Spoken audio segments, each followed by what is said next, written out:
Good morning ma'am. Good morning.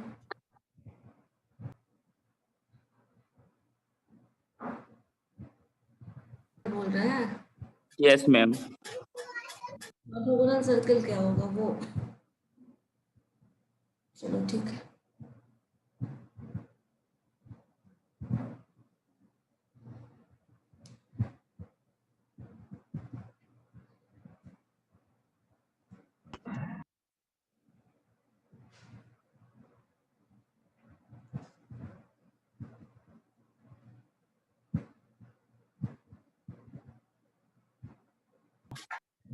ठीक है, देखो एक चीज ध्यान में रखो, जब भी ऑर्थोगोनल वर्ड आए ना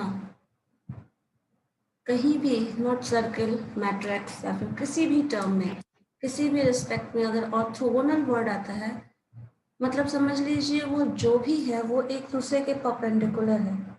परपेंडिकुलर है मीन्स 90 डिग्री एंगल है।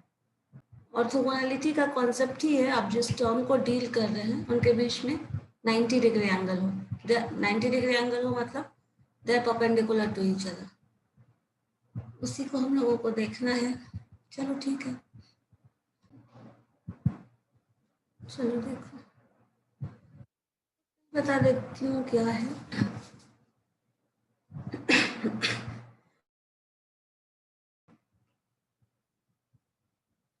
हम लोगों ने एक टॉपिक पढ़ा था, एंगल बिटवीन टू, ध्यान दीजिएगा, एंगल बिटवीन टू सर्कल्स कर रहे थे हम लोग। मान लो एक सर्कल ये है, दूसरा सर्कल ये है और दोनों के बीच एंगल की बात कर रहे हैं। और यहाँ पे अगर एंगल में ऑर्थोगोनल का बात कर रहे हैं, दैट मीन्स दोनों के बीच जो एंगल बनेगा दैट इज 90 डिग्री। तो यहाँ पे जो आप टेंजेंट ड्रॉ करेंगे at this point, tangent at this point of intersection, point of intersection पे ही हम टेंजेंट ड्रॉ करेंगे। तो हम लोगों को काउंट करना है। जैसे मान लो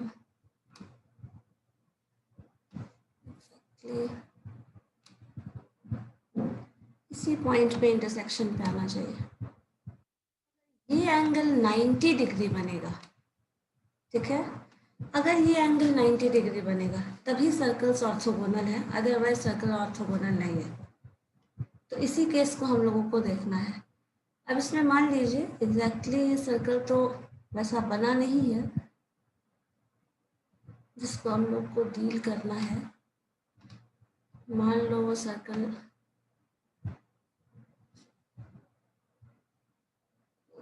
जो फिगर होगा तो मैं फिगर से ही बता देंगे।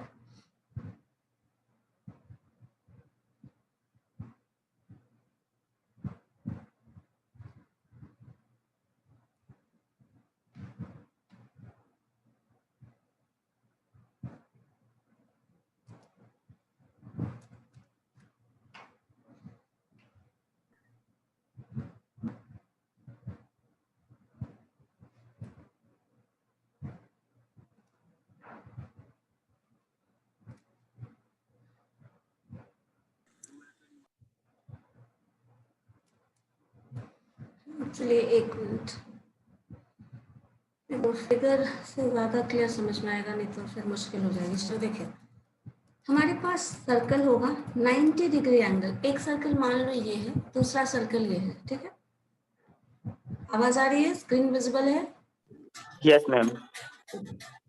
एक सर्कल हमारा ऐसा है, सर्कल C1, दूसरा सर्कल C2 ले लें।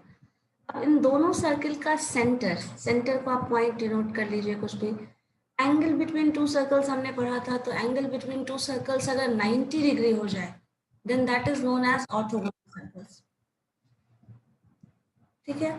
तो अब देखो मान लो सर्कल एग्जैक्टली, कभी कभी आपको सर्कल गिवन है, सपोज दो गिवन सर्कल है, तो कैसे गिवन होगा, उसका इक्वेशन गिवन होगा और उसी दोनों इक्वेशन को आप कंपेयर करके बताएंगे, डिस्कस करेंगे, तभी कहीं ना कहीं ऑर्थोगोनलिटी का कॉन्सेप्ट आ रहा है। तो मान लो हमारे पास जो सर्कल गिवन है, that circle given is, the equation of that circle is x square plus Y square plus 2g1x plus 2f1y plus c1 is equal to 0। ये गिवन सर्कल है। दूसरा गिवन सर्कल मान लो X square Y square 2g1 है, second में मान लीजिए g2 is the centre, x coordinate उसका दूसरा f2y प्लस c2, ये गिवन सर्कल है, दूसरा गिवन सर्कल है। अब इन दोनों गिवन सर्कल में आपको पता है अगर सर्कल का इक्वेशन गिवन होता है तो हम उसका सेंटर निकाल सकते हैं। सेंटर निकालने का फॉर्मूला याद है क्या था? एक सर्कल g माइनस f में minus g minus f minus F होगा, लेकिन कैसे निकालते हैं? जब क्या दिया रहे मैम, इक्वेशन दिया रहे तो मैम वो वहाँ से हाँ, इक्वेशन गिवन हो तो हम सर्कल का सेंटर कैसे निकाल सकते हैं? जैसे मैम 2gx है 2fy है तो वहाँ पे मैम इक्वेट करके हम निकाल देंगे। हाँ, या सीधे उसका फॉर्मूला यूज कर सकते हो डायरेक्टली, -1/2h -1/2, और जो लिखा होगा g, यहाँ लिखा था 2g1, ठीक है, तो ये 2 कैंसिल, जो आया है that minus G in the centre का x कोऑर्डिनेट हो गया। इसी तरह ये x कोऑर्डिनेट के लिए निकलेगा, this is h, centre h जो हम ले रहे थे। अगर दूसरा इसी तरह मान लो k है तो क्या हो जाएगा, -1/2 coefficient of y, coefficient of y में क्या लिखा हुआ था, 2 1 2f1 था ना, तो 2f1 लिख दिया, 2 कैंसिल, माइनस साइन है दैट इज -f1। ये सेंटर आया है, इस फॉर्मूला से आया है, ठीक है।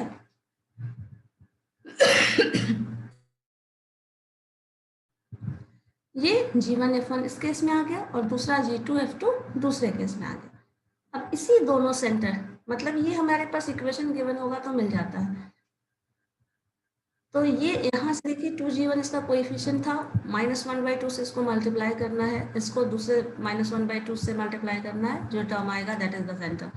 इस तरह ये फर्स्ट सर्कल का सेंटर मिल गया और इस तरह ये सेकंड सर्कल का सेंटर मिल गया। उसके बाद अगर हम सर्कल निकाल सकते हैं फ्रॉम दिस इक्वेशन, तो हम क्या निकाल सकते हैं, रेडियस भी निकाल सकते हैं।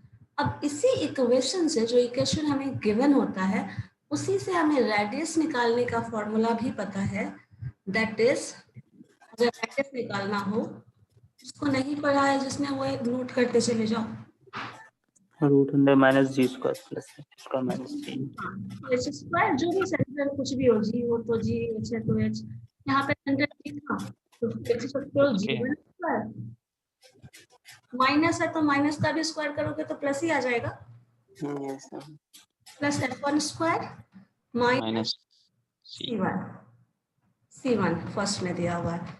इसी तरह r1 ये मिल गया, r2 हमारा हो जाएगा √ g2² plus f2² - g2।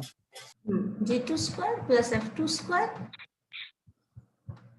Minus c2, constant को हमेशा घटा देंगे, माइनस ऑलरेडी है तो वो प्लस हो जाएगा। सो ये टर्म हमारे पास आने वाला है,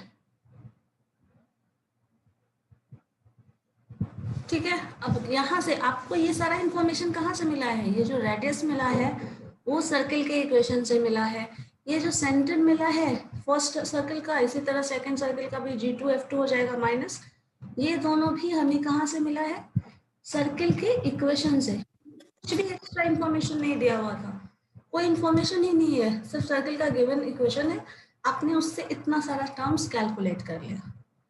अब इसके बाद हमें आगे प्रोसीड करना है, जिससे हम ऑर्थोगोनैलिटी का कंडीशन और जो भी है वो चेक करेंगे और उससे पता चल जाएगा क्या वैल्यू आने वाला है।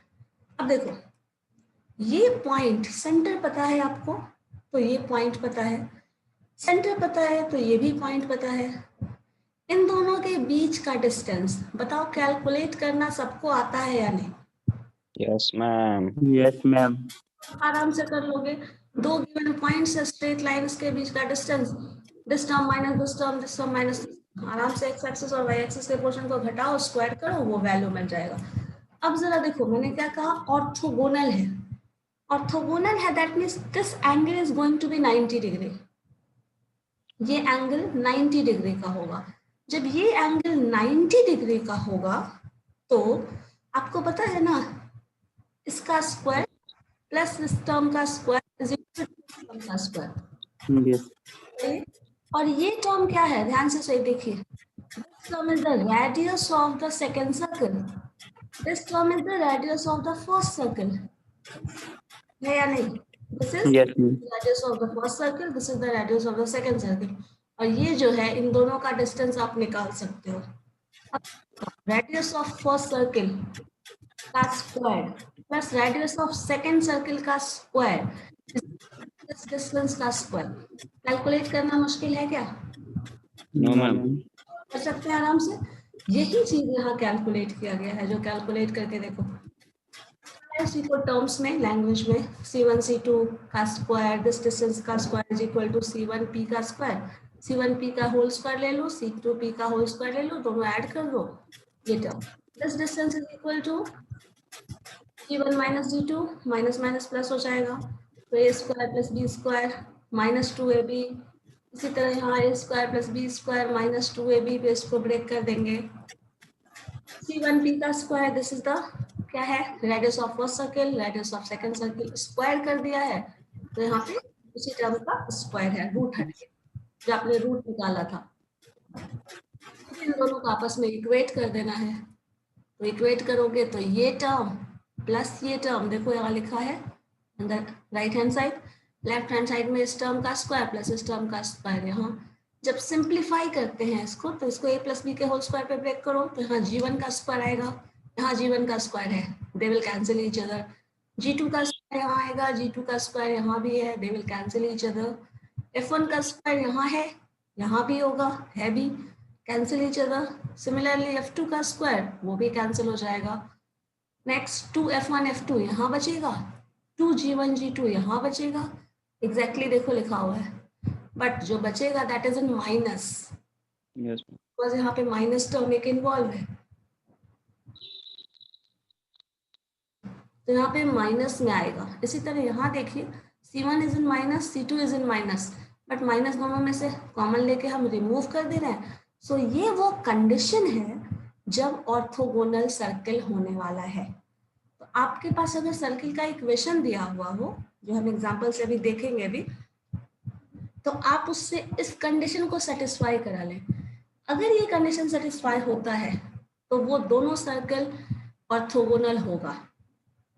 ऑर्थोगोनल होगा मींस 90 डिग्री एंगल पे इंटरसेक्ट करेगा. अगर ये कंडीशन सेटिस्फाई नहीं होता, then they are not orthogonal to each other. ठीक है. Yes.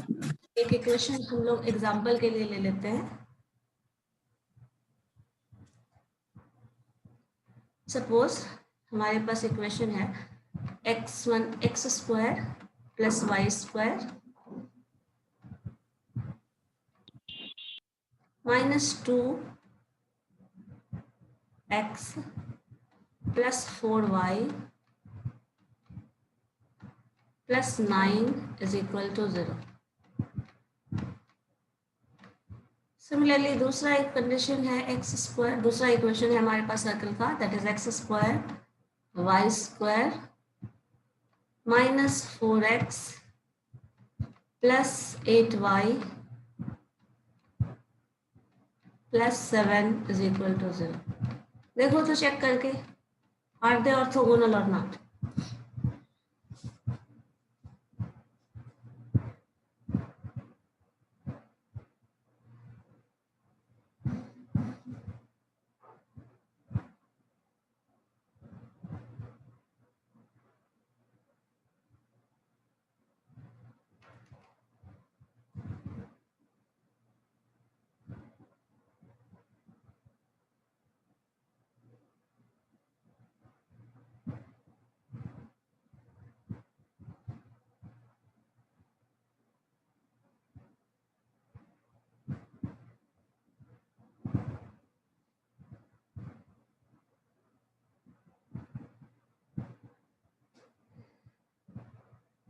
देखिए है या नहीं, कंडीशन याद है ना, ध्यान में है क्या था, 2G1 G2 plus F1 F2 2F1 F2.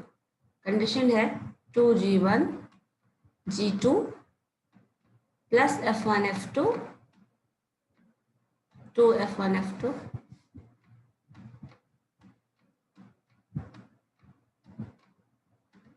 is equal to C1 plus C2. Condition को सेटिस्फाई कर रहा है या नहीं देखिए। तो हमारे पास C1 C2 क्या है 7 और 9, ठीक है, कितना हो जाएगा 16। यहाँ से F1 F2 निकालो, तो यहाँ पे आपको दिख रहा होगा x का वैल्यू, ये जो 2G1 G2 बोल रहा है, तो यहाँ x का G1 का वैल्यू क्या हो गया 1, यहाँ G2 का वैल्यू 2, तो 1 इंटू 2 क्या होगा 4 होगा।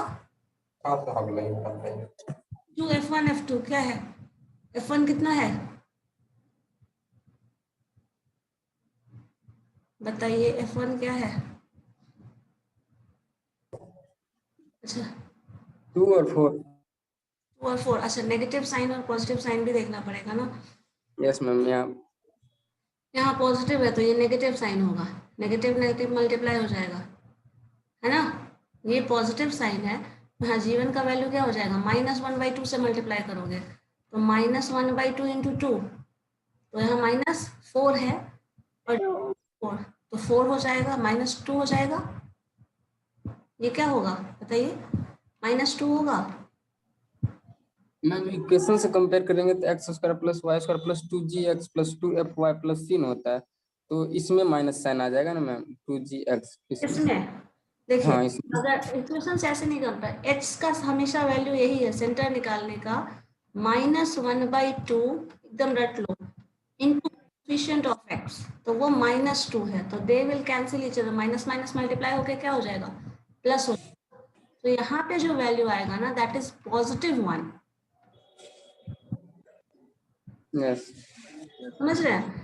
एक मिनट रुको, अगर यहाँ पे कोई कंफ्यूजन प्रॉब्लम है तो यहाँ पे एक बार देख लो, जो जनरल फॉर्म ऑफ इक्वेशन तुम लिए थे मैम वो है x square plus Y square plus 2gx plus 2fy plus 3। हाँ ये प्लस वाला इससे लिए, कंपेयर करके नहीं निकाल सकते मैम।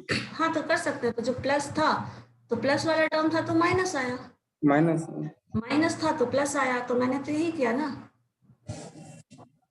जो माइनस था मैंने उसको क्या कहा प्लस वाला आएगा ना, ये माइनस ऑलरेडी एग्जिस्ट कर रहा है, then this is +1, this is minus, तो ये +1 होगा +2 होगा, यहाँ पे प्लस है then this is going to be minus, यहाँ पे -4 हो जाएगा। कंपेयर कर लिए ना, कंपेयर करके भी तो वही आ रहा है ना, बताइए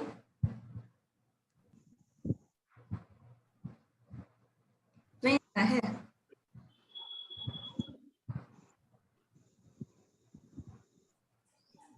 क्या डाउट है अभी भी जैसे बताओ। G1 और G2 का वैल्यू निकालेंगे, अगर कंपेयर करते हैं मैम, इसमें तो प्लस 2gx है जनरल इक्वेशन में, यहाँ पे मैम -2x है, और उससे कंपेयर करते हैं तो हमारा वैल्यू मैम माइनस में आता है ना, यहाँ पे -1।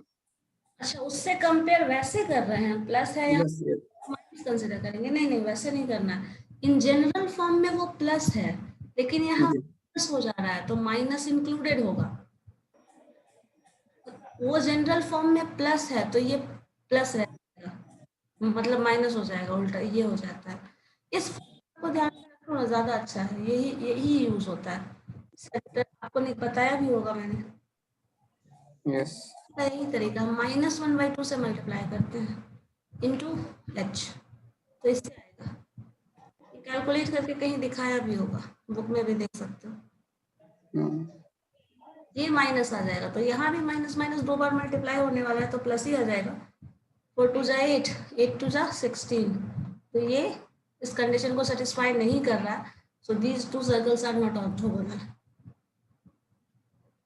वैसे भी कंपेयर करके निकाले तो 20 ही आ रहा था, हमको सेम ही आ रहा है। सेम आ रहा है लेकिन ऑर्डिनेट अलग बता रहे हैं ना आप, कोऑर्डिनेट अलग हो जा रहा है, ऑर्डिनेट अलग हो जाएगा तो वैल्यू बदल जाएगा ना, यहाँ पे आंसर आ जा रहा है, हर केस में आ जाएगा नहीं ना, पॉसिबल है। ये देखो ना, यहाँ से ये समझो, इस इक्वेशन को जब आप देख रहे थे तो इससे जो सेंटर मिला है वो देखो नेगेटिव आ रहा है या नहीं, बस इतना बताओ। यस मैम आ रहा है। ये क्लू क्लू के वाला पॉइंट ये है, ये जब इक्वेशन पॉजिटिव है सब में तो जो आपके पास सेंटर आ रहा है that is in negative, yes अगर नेगेटिव है तो that will be in positive, बस ओके नहीं तो वैसे में गड़बड़ हो जाएगा वैसे। चलो इस पे बेस देखो, एक क्वेश्चन बहुत अच्छा सा है, जिसको भी कंफ्यूजन होगा वो खत्म हो जाए। और ऐसे क्वेश्चंस होते हैं।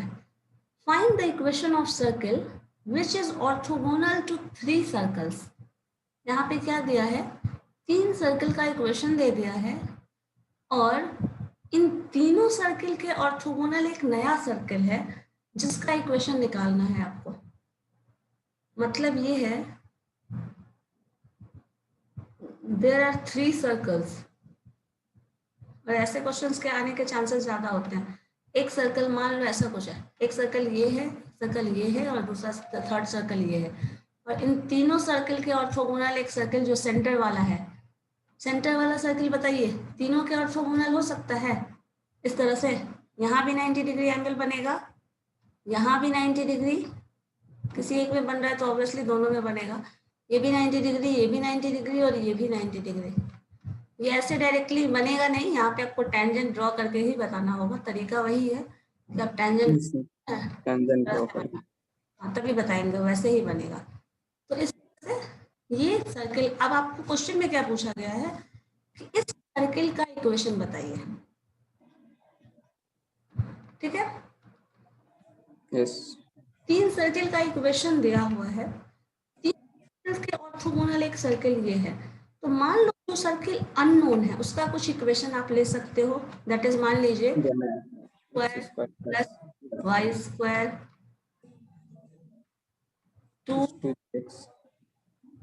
2g1x, यही हम ले लेते हैं। चलो, प्लस 2gy hfy ले लो, 2fy प्लस c। ये हमारा क्या है, एक सर्किल का इक्वेशन है जो इस तीनों के साथ ऑर्थोगोनलिटी कंडीशन को सेटिस्फाई करता है, मतलब ऑर्थोगोनल है। अब बाकी का इक्वेशन क्या है वो देख लें। फर्स्ट का है X square plus Y square minus 4। First equation हमारे पास जो गिवन है, हम इधर लिख देते हैं, X square plus Y square minus 4 is equal to 0। ठीक है, ये फर्स्ट इक्वेशन है।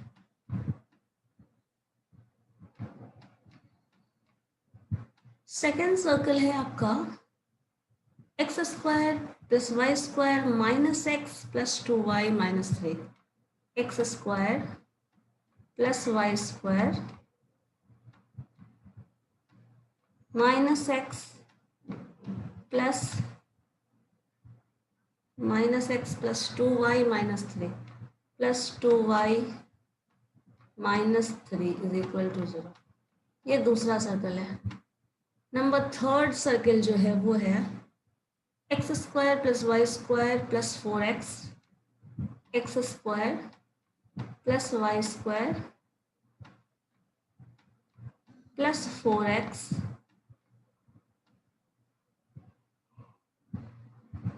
Minus 2y plus 1, minus 2y plus 1। ठीक है, ये हमारा थर्ड सर्कल है।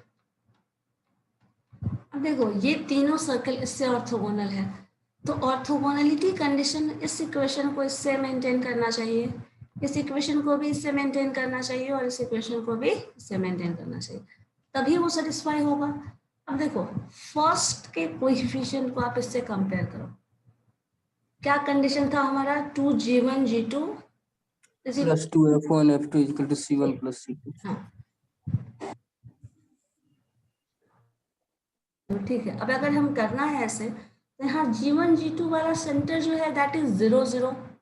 यस, 0 0 है, तो ये पूरा टर्म एक साइड तो 0 0 आ जाएगा, लेकिन आपको c वाला कोएफिशिएंट करेंगे दैट इज c -4 हाँ -4, c -4 इज इक्वल टू 0 मिला हमें कहाँ से। मान लो इसको इक्वेशन 1 मान, इसको 4 मान लो, ये 4 है, तो फ्रॉम 4 and 1। ठीक है,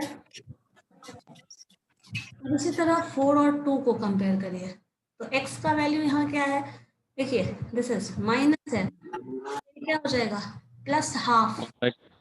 यस मैम। इसका प्लस हाफ है और इसका क्या है 1 सेंटर, तो यहाँ से आपको दूसरा इक्वेशन सेटिस्फाई कराना होगा। तो दूसरा यहाँ से ये भी निकाल लो डायरेक्टली, सी का वैल्यू 4 मिल जा रहा है, एक सॉल्यूशन भी है। यहाँ कंपेयर करो तो सेंटर आपका मिला 2g1, g1 का वैल्यू उसमें कितना आ गया है, -1/2 इंटू g2 देखो क्या है, g2 जी ना, यहाँ पे इसको कंपेयर करना है ना, इन दोनों को कंपेयर करना है, क्या जी, दिस इज जी।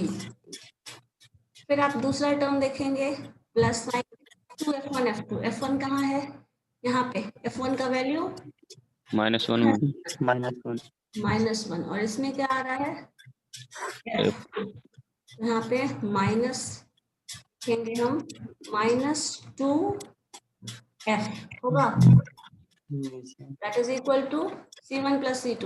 यहाँ c1 देखिए -3 है, यहाँ c है, तो लिख सकते हैं c -3।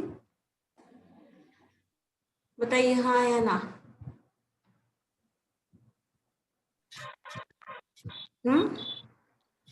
यहाँ से हमें क्या मिला, ये 2 तो कैंसिल हो गया, बचा क्या, g - f2f is equal to c -3, और c का वैल्यू क्या होता है, यहाँ से लिख भी सकते हो 4 - 1 is equal to 4 - 3 is equal to 1, यहाँ लिख सकते हैं, बताओ, क्योंकि हमें फर्स्ट इक्वेशन से ये मिल चुका है c इज इक्वल टू 4, तो चाहो तो ये लिख सकते हो, है ना। तो ये एक हमें एक सॉल्यूशन ये भी मिला। चलो अब नेक्स्ट हम थर्ड इक्वेशन से कंपेयर करें। थर्ड इक्वेशन से कंपेयर करेंगे तो क्या आ जाएगा, यहाँ पे इसका वैल्यू -2, यहाँ पे +1, सो -2 और 2 4, -4, और इधर क्या आपका आ रहा है g, -4g plus sign, plus के बाद यहाँ पे आपका माइनस आ रहा है ना, माइनस है तो प्लस आ जाएगा, और ये 2 1, सो प्लस क्या हो जाएगा 2, that is equal to c1 का वैल्यू 1 है और c2 का वैल्यू ये, ठीक है। देख लो एक बार, क्रॉस वेरीफाई कर लो, कुछ मिसिंग नहीं है ना।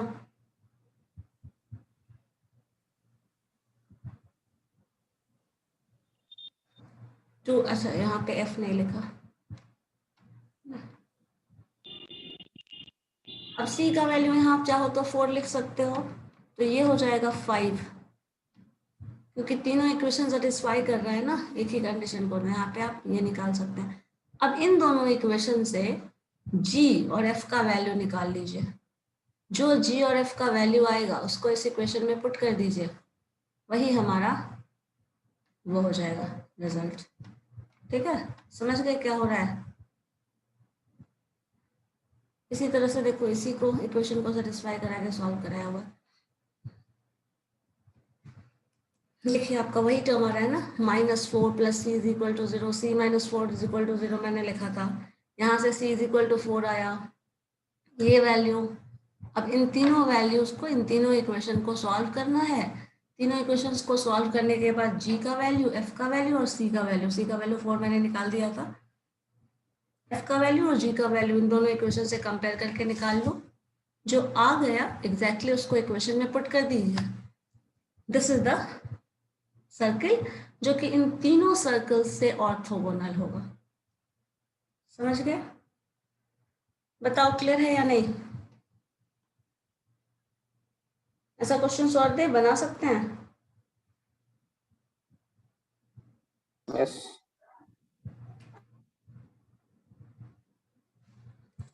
चलो करके देखो तो, 1 मिनट।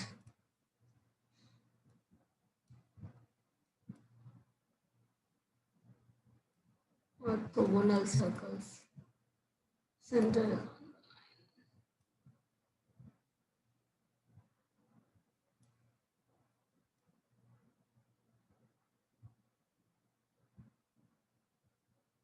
चलो ये बना के देखो तो, find the equation of circle through the points this and orthogonal to this, या फिर हाँ चलो 16 नंबर क्वेश्चन बनाइए। पॉइंट्स वाला छोड़िए अभी, जो बनाए एग्जैक्टली उसी पैटर्न पे है। Find the equation of circle which passes through the point, एक ये पॉइंट बता दे रहा है, and the orthogonal to two circles, एक सर्कल ये है और दूसरा सर्कल ये है, इन दोनों सर्कल से ऑर्थोगोनल एक सर्कल है जो कि इस पॉइंट से भी पास कर रहा है। तो इस पॉइंट से पास कर रहा है तो एक इक्वेशन आप इससे भी बना सकते हैं, या फिर एग्जैक्टली 17 बनाओगे तो एग्जैक्टली अभी जो बनाया उससे मिल जाएगा, जो 3 सर्कल्स के ऑर्थोगोनल है। करके देखिए तो क्या आ रहा है रिजल्ट। चलो 5 मिनट का टाइम दे रहे हैं, सॉल्व करके बताओ क्या आ रहा है। 17, मैम 17। हाँ 17 बनाइए।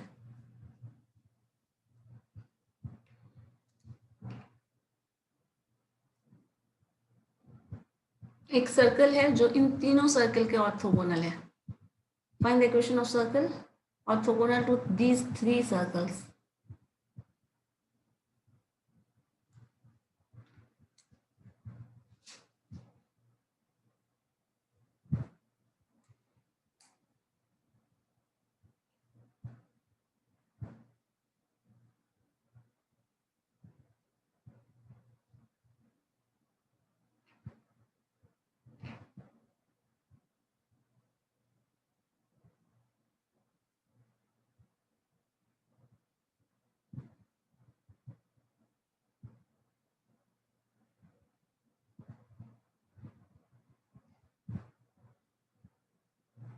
वैल्यू में अच्छा, नीचे तो वो वैलिड होता है आपको। साइन चेंज करके जैसे लीनियर इक्वेशन सॉल्व करते हो वैसे करना है ना। हाँ तो मैं क्या करूं? लीनियर जैसे इक्वेशन मैम जैसे एक इक्वेशन आया मैम g-3f इक्वल टू 4 और एक इक्वेशन आया है -4g + 2f इक्वल टू -1। तो अब दोनों को कंपेयर करके लीनियर इक्वेशन जैसा सॉल्व कर लो। 2 क्या 3 इक्वेशन आएगा ना। अच्छा 3 में थर्ड में तो जरूरत ही, तो फर्स्ट टाइम c का वैल्यू ना देता मैम, c इक्वल टू ठीक है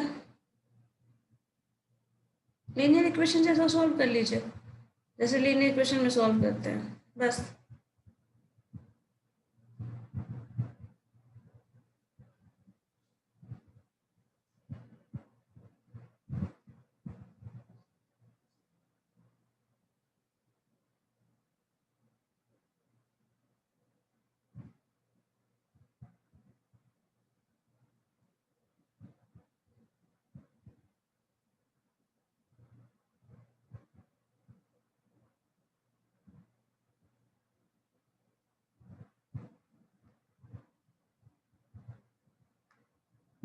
मैम इसका आंसर क्या मैम बताइएगा। आंसर इसका तो मुझे भी देखना पड़ेगा ना। आ क्या रहा है आपका? हमको जी -5 नहीं आ पा रहा है। अच्छा इक्वेशन क्या? बताओ, इक्वेशन बताओ क्या आ रहा है, सॉल्व कर लेते हैं। ठीक है बताइए क्या आ रहा है सेकंड इक्वेशन, जो 2 इक्वेशन लीनियर इक्वेशन सॉल्व करना है वो क्या आ रहा है? इक्वेशन आ रहा है मैम, फर्स्ट आ रहा है c इक्वल टू 2, सेकंड आ रहा है ma'am g-3f equal to 4। g-3f is equal to 4 ठीक है, और थर्ड आ रहा है ma'am -4g + 2f equal to -1। -4g + 2f 2f is equal to -1। -1। ठीक है, जैसे हमें किसी एक का वैल्यू निकालना रहता है तो लीनियर में क्या करते हैं, मल्टीप्लाई कर लेते हैं। यस तो दोनों इक्वेशन को मल्टीप्लाई कर लो, इस इक्वेशन को g को इक्वल कर लेते हैं, तो इसको क्या होगा -4 से मल्टीप्लाई करेंगे यस 1 से, तो यहाँ पे क्या आ जाएगा आपका -4 से मल्टीप्लाई करिएगा तो -4g yes plus 12 plus 12f 12f -16। -16। यहाँ क्या आ जा रहा है -4g plus 2f equal to minus equal to, ये इक्वेशन सही निकाले है ना, ऊपर वाला कंडीशन सेटिस्फाई करा के। अब इस यस माइनस प्लस ऐड कर लेते हैं, yes plus plus, minus plus ठीक है। बचा क्या हमारे पास, ऐड करेंगे तो यहाँ माइनस क्यों, प्लस ही रहेगा ना। माइनस रहेगा मैम, नीचे 10f आ जाएगा, 10f इक्वल टू 20 माइनस 15। -15, तो यहीं पे confusion, f is equal to -15/10 5 3/2 करके ये नहीं आ रहा है, आएगा कोई दिक्कत नहीं है, आ सकता है। -3। हाँ -3/2, मैम जैसे आप बोले कि -1/2 ऑफ कोफिशिएंट ऑफ जी, मतलब कोफिशिएंट ऑफ एक्स, वहीं पे उसी पे डाले हम जो equation x square plus Y square करके वो, और जो जनरल इक्वेशन उस पे भी वही डाल दिया इसका जो माइनस। वैल्यू निकालते हैं वही ना, s इज इक्वल टू -1/2 हाँ, उसके बाद कोफिशिएंट ऑफ एक्स, x, हाँ तो इसी पे बनेगा, इसी पे सॉल्व। जनरल इक्वेशन का भी कोफिशिएंट ऑफ एक्स डाल देंगे, मैं जैसे मैम हाँ जनरल इक्वेशन जो है उसका कोएफिशिएंट ऑफ x डालना है बस, हाँ ठीक है। 2g डालेंगे तो वहाँ पे g तो माइनस हो जाएगा। हाँ अगर g पॉजिटिव है यहाँ पे, ऑलरेडी पहले से पॉजिटिव है तो माइनस है तो माइनस आ जाएगा, इसी से सॉल्व कर रहे हैं ना। हाँ ठीक है, तब यही होगा। इसको सिर्फ ऐसे से f का g का वैल्यू यहाँ डालिए, फिर f का वैल्यू डालिए, g का वैल्यू कैलकुलेट करिए, वैसे सॉल्व कर लेंगे, बस वही होगा, वैसे ही करना है। और ये चीज आप एकदम दिमाग में बैठा लो, आप कंफ्यूज मत होना बाद में। पॉजिटिव, अगर पॉजिटिव है तो ये चीज हमेशा दिमाग में रखिए, ये सेंटर ही आया था, एकदम इसी फिगर को दिमाग में बैठा लीजिए, ये पॉजिटिव इक्वेशन है, देन सेंटर इज नेगेटिव, अगर नेगेटिव है then centre is going to be positive, क्योंकि ये जो फॉर्मूला, ये याद होगा, ये कैलकुलेशन जो आता है वो आता है x माइनस h का होल स्क्वायर। कैसे बनाते हो, x माइनस h का whole square plus y minus k का whole square, y minus k का whole square is equal to r square. यही तो, तो अब बताइए जब आप इसको सॉल्व करेंगे तो मल्टीपल में क्या आएगा, -2h, लेकिन वहां प्लस है तो ऑब्वियसली ये प्लस हो जाएगा, और ये प्लस कब होगा, ये माइनस होगा तब प्लस हो जाएगा, है ना। नेगेटिव है तब ये प्लस है, अगर पॉजिटिव है तो ये माइनस होगा, ठीक है। इस इक्वेशन को भी रख लीजिए, ये चीज यहाँ यहीं आने वाला है, इधर भी वही चीज है, बस इसे दिमाग में रखो, ठीक है। में जो मैम वो u के तरह होता है उसको क्या पढ़ते हैं मैम, u होता है उस पे आधा डिवाइड क्या होता है, क्या सिंबल बोल रहे हैं, u डिवाइडेड होता है, कर्वेचर का मैम होता है ना फॉर्मूला, ऐसे रेडियस ऑफ कर्वेचर, उसमें मैम ये यस साई यस यही साई साई क्या ma'am, psi SI SI, psi psi psi, okay इसको फाई पढ़ते हैं ना, F I phi, psi word, ठीक है।